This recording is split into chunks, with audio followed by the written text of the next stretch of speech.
les pronoms compléments d'objet direts em français. Quer saber o que é isso? Fique comigo até o final do vídeo.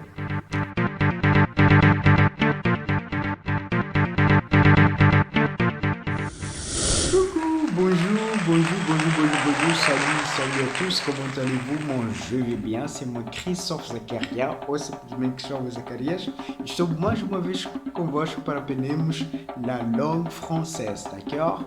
Hoje vamos aprender sobre os les pronoms compléments d'objet direct com l'impératif afirmatif, né? Lembra que nós já aprendemos sobre les pronoms, o que é isso de les pronoms compléments d'objet direct. Se você ainda não sabe, então eu vou deixar o link na descrição para você poder acompanhar. Nós já fizemos avec le présent de l'indicatif, né? Então já fizemos le pronom complément d'objet direct com o presente do indicativo, d'accord? Então hoje vamos ir com l'impératif afirmatif, d'accord? Então, deixa-me pescar algumas frases para começarmos a fazer le pronom complément d'objet direct avec l'impératif affirmatif. Vous êtes prêts? Allons-y!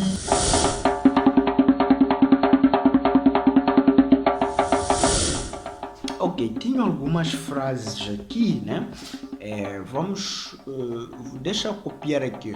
Je le double, il la gare, elle l'attend. Vous les prenez. Então, essas quatro frases, elas estão a ser usadas com le pronom complément d'objet direct, d'accord? São frases que estão no presente do indicativo, né? E eles usam les pronoms complément d'objet direct. Par exemple, je le double utiliza o le como les pronoms complément d'objet direct. Então, o que nós vamos fazer? Vamos passar todas essas frases para a forma afirmativa do imperativo, l'impératif affirmatif, usando o pronom, les pronoms complément d'objet direct en français, d'accord? Vamos fazer, par exemple, a primeira, je le double. Então, je le double ficaria assim, double le.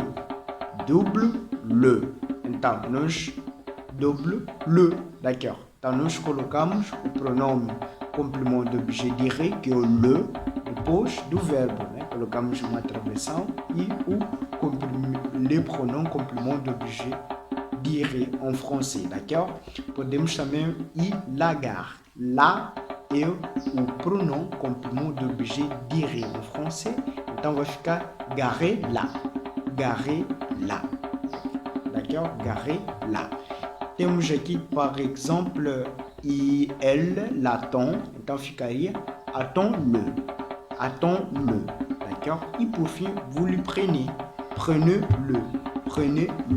D'accord? Então é exatamente assim como nós usamos les pronoms complément d'objet direct en français avec l'impératif affirmatif, d'accord? Atenção, você já faz parte do nosso grupo Amigos de Francês? Se ainda não faz, eu vou deixar o link na descrição e entre no nosso grupo Amigos de Francês, porque lá tem 3 vantagens. Primeiro, você vai ter conteúdo exclusivo. Imagina ter conteúdo exclusivo. Segundo, você vai poder interagir com várias pessoas que gostam da língua francesa. Outros já falam fluentemente, outros ainda estão aprendendo, d'accord? E a terceira vantagem, você poderá também compartilhar suas dúvidas e algum material, talvez em francês, que você queira partilhar conosco, d'accord? Voltando. Vous avez une doute, une question à poser? Então, se vous avez une doute, une question à poser, vocês podem colocar aí para nós, d'accord? Então, lembrando, é só colocar o pronom complément d'objet direct depois do verbo seguido de uma travessão, d'accord? Voilà, merci beaucoup. On est ensemble, não se esqueça de deixar aqui like, subscrever o canal e ativar o sininho de notificações. Merci, à la prochaine fois.